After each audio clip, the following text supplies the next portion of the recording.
माझे नाव सोहम अशोक धोड. मी आता 7वीत शिकत आहे. आदरणीय मुख्याध्यापक, शिक्षकवृंद, पालक व माझ्या प्रिय मित्रमैत्रिणींनो, आज आपण गुरुपौर्णिमा साजरी करत आहोत.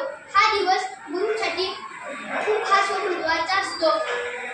या गुरु म्हणजे आपल्याला योग्य मार्ग दाखवणारे, अंधाराकडून प्रकाशाकडे नेणारे. गुरुशिवाय ज्ञान मिळवणं अशक्य आहे. गुरुचं महत्त्व खूप मोठं असतं. आपल्याला शिकवणारे आई-वडील, शिक्षक, मोठे आजी आजोबा व मोठे भाऊ बहीण हे सर्व आपले गुरु आहेत.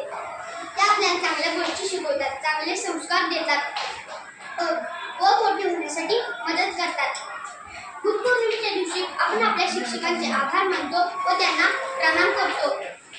त्यांनी दिलेलं प्रेम, ज्ञान, मार्गदर्शन हे आपल्याला आयुष्यभर उपयोगी पडते.